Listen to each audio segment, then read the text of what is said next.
Hello everybody and welcome to Homestead Where You Are. My name is Janet, and if you have been here before, welcome back. If this is your first time here, I hope you enjoy. If you have ever made something, especially like a soup or a stew or something like that, and it was really good, but it was just way too much for you to eat before it would go bad, then this video is for you. This is the perfect example of not wasting any food. I had made a meatloaf, but there's only two of us.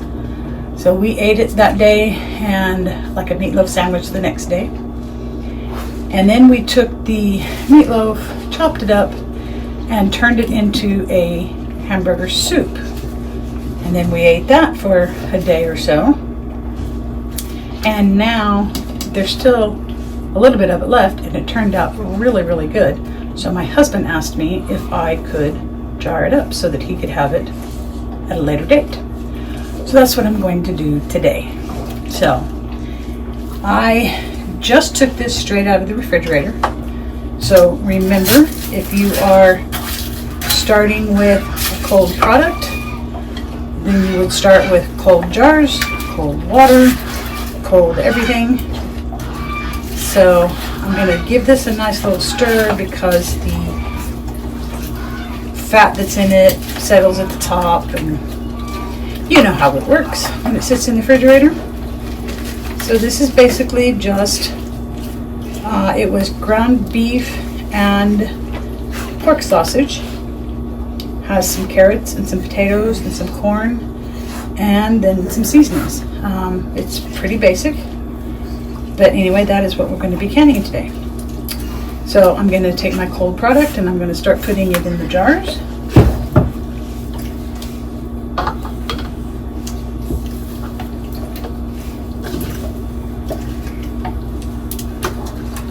And this is probably not going to be a whole lot of jars. For some people, you might think this is a bit of a waste of time, you know, for a few jars in the big canner or whatever. But when my husband asked me if I can jar it up, that means he really liked it. So I'm going to do that for him. And I'm going to try and leave in the neighborhood of an inch of space, head space, which is probably what those will be after I push them down a little bit.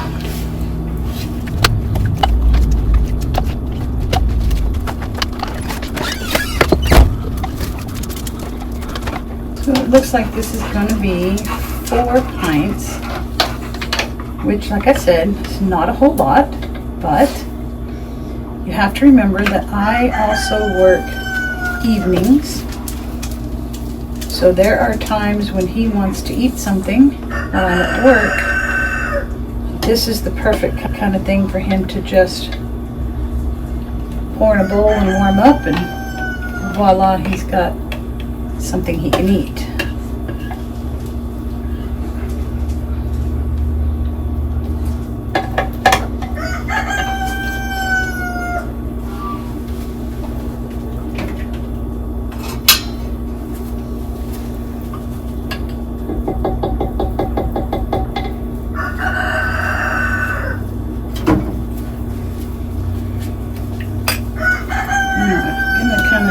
These down a little bit, kind of like what you would do with your debubbler, but let's see if I can make this split between the 4 better, because I have some juice down in the bottom of the thing here that I want to distribute.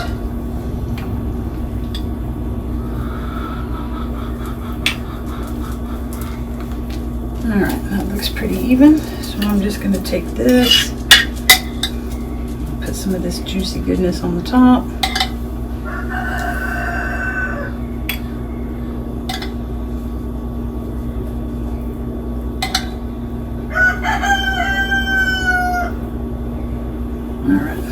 Put any more than that because then they'll be overfilled. There's just a tiny bit left, so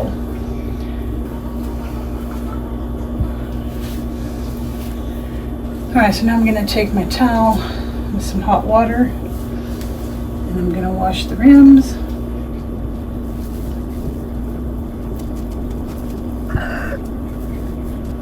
And I did wash and sanitize my jars ahead of time. I also washed the lids and the rings and got those ready.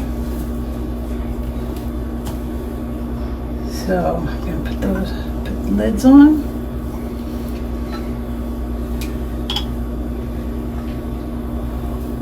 Put my rings on.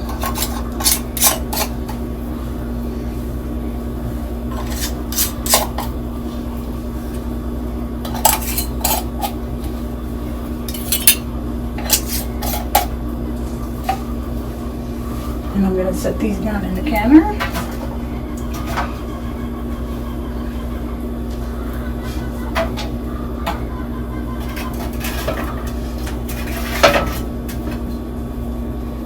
I'm also going to take a couple of empty jars with some water in them. And I'm going to set these down in here to fill in the space.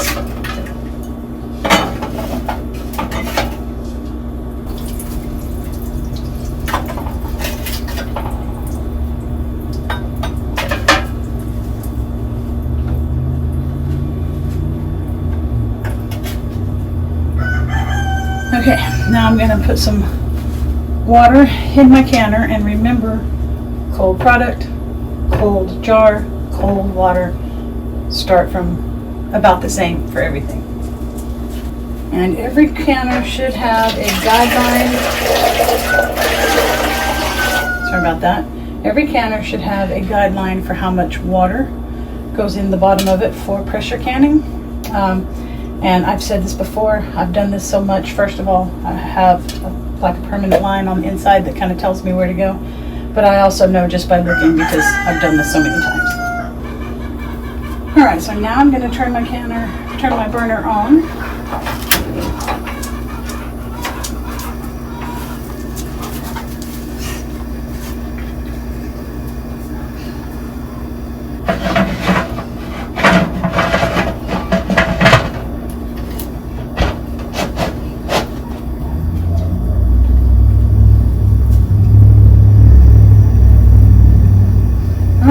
That heat until it starts spewing out steam from the vent here, and then I'll bring you back when we get that far. Okay, this is starting to spew out now, so I am going to put my weight on here. Now for me, I'm in Central California. I'm supposed to get to about 10 pounds, but these Presto canners come with a 15-pound weight.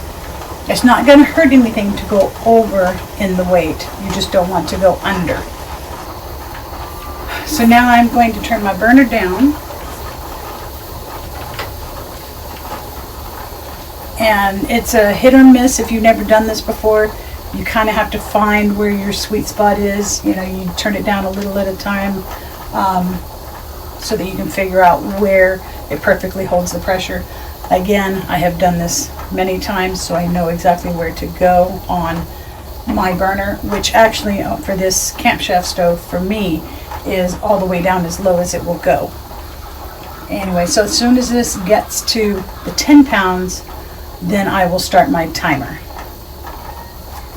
So while I'm waiting on that to happen, okay, so while I am waiting on that to come up to pressure, I have a couple other things I need to freeze before they go bad.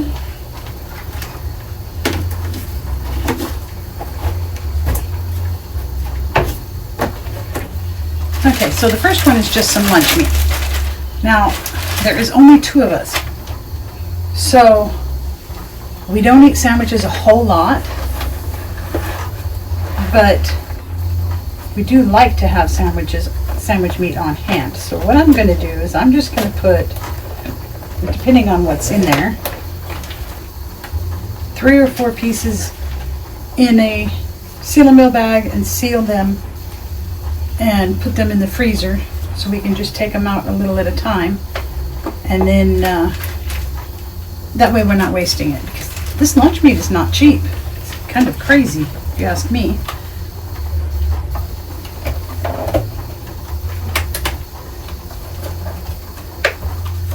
So this one is bologna. It's my husband's favorite. And there are 6 pieces here. So I'm just going to put 3 each in 2 bags.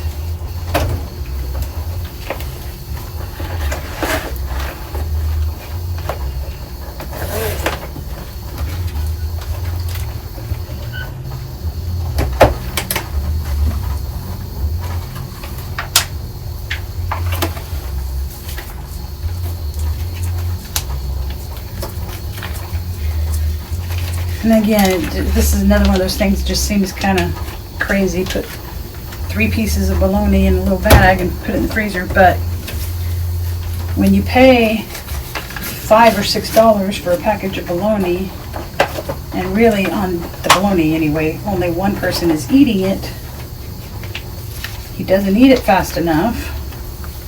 So this is the best way for us to preserve it, not waste the money. So then I'm just going to seal each of those.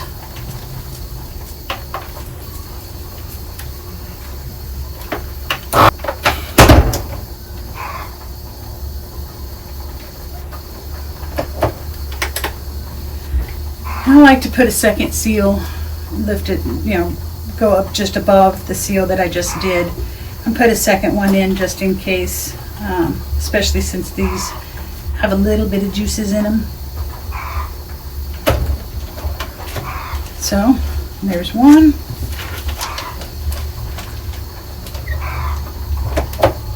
And this is a great way too, if you're one of those who shops at places like Costco or Sam's Club or things like that, where you get this stuff in really big packages, but you can't go through it fast enough. This is a really good way for you to save money and then just divide it up and put it in your freezer, and then you have the proper amount that you want each time you take it out.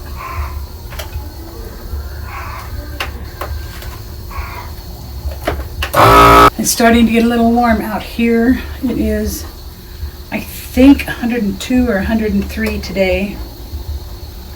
And I think it's about 11 o'clock in the afternoon, so it's pretty warm. And I have no airflow right here because everything is kind of blocked off. So I am getting pretty warm.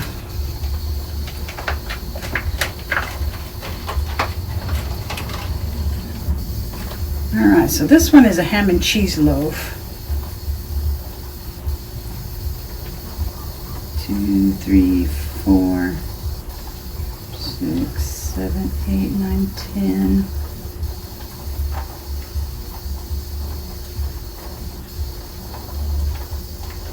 Well, doesn't really, ideally I would put 4 in a package, but because there are 10 slices, I'm going to put 5. And I have to say, if you guys have not tried them yet, these are the out of air bags.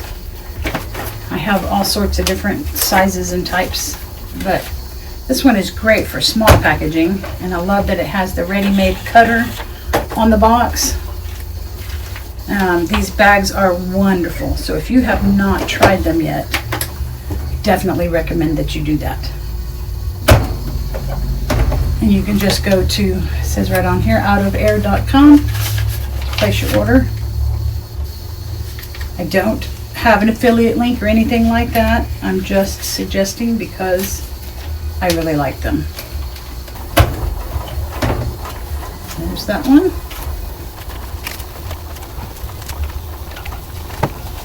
And as you can see, the 6 inches, the perfect size for doing your lunch meat.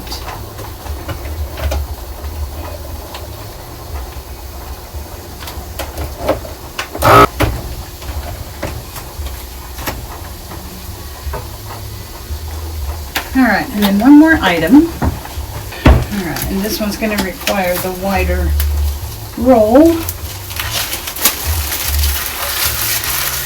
I've used all of my other ones, so I had to open a new one.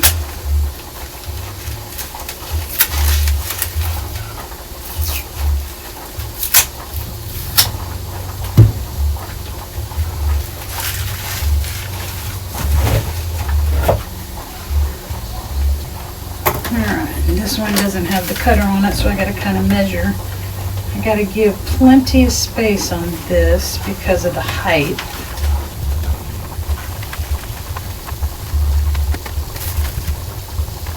And this is another one of those things where my husband made a enchilada casserole.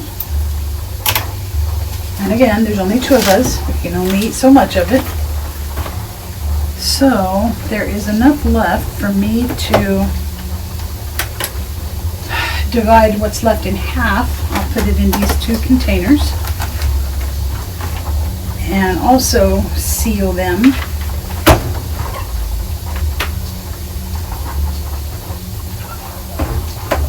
So that I can put them in the freezer, because each one will be enough for my husband and I to have another meal on another day.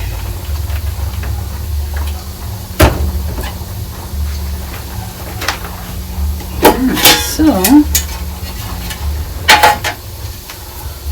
literally, this is what it looks like. I'm just going to cut it in half this way, because I believe it'll fit in those containers that way.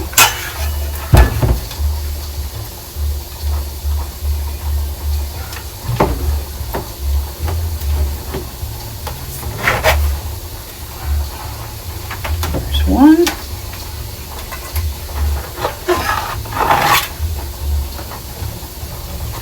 There's 2. Talk about just about a perfect fit.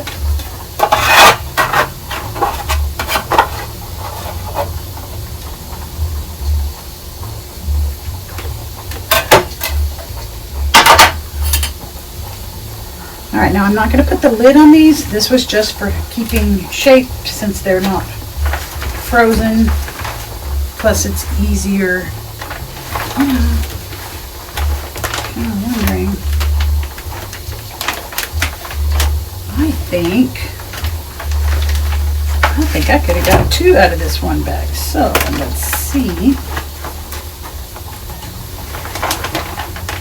Yeah, definitely way bigger than I needed. I didn't realize it was going to fit in sideways like that. So, alright, now I am at my 10 pounds. So I'm going to set my timer and go from there. And I'm setting my timer for 75 minutes, an hour and 15 minutes for pints, because it has meat in it. And if it would have been quarts, then I would go for 90 minutes.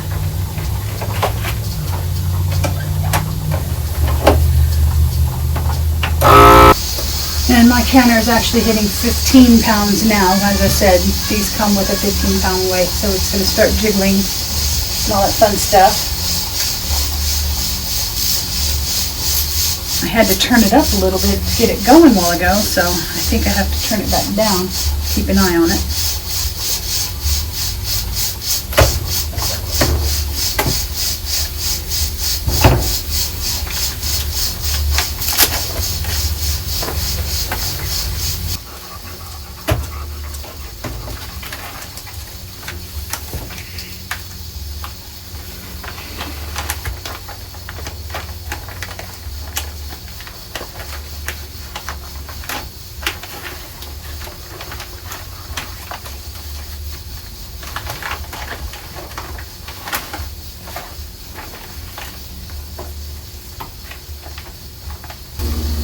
Sometimes it's hard to judge how much you need, because how much you need to get up inside here. I almost always do way too much, but that's okay. It is still cost effective for me to do it, so. Alright, so, and you can see how that really sucked in the container, but it doesn't really hurt anything. I don't mind. You could have put the lid on it and it would have kept it, in shape, but I think it sucks the air out better without the lid. So that's just the way I do it. But now we have 2 ready-made meals, 4 things of lunch meat, and we didn't waste any money. Okay, so we let this run for our 75 minutes. Then I turned the burner off and I just let it sit and come back down to 0 all on its own. So now we're going to take the weight off and pull it out of the canner.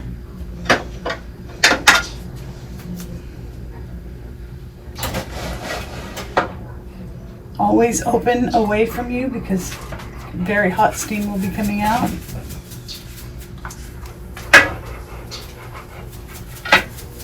Well, I think I left my jar grabber in the house. I don't feel like going to get it, and since these are not completely covered, I'm just going to grab them with a towel.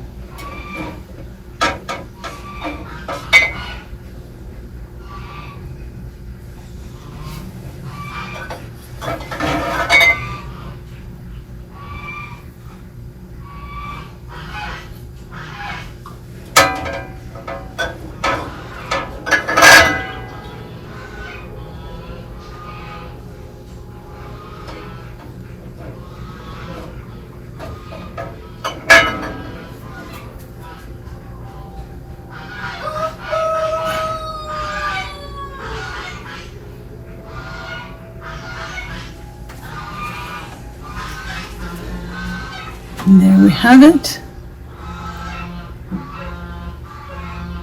A vegetable beef soup. Alright, now I'm just going to let these sit on the counter overnight. And in the morning I'll take the rings off and put them away.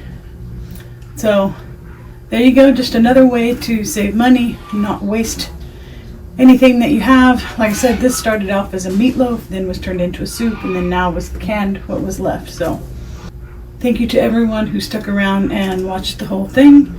And if you're interested in more content like this, you can find it on my channel. Just like and subscribe. And I appreciate everybody for coming by, and I hope I see you on the next one.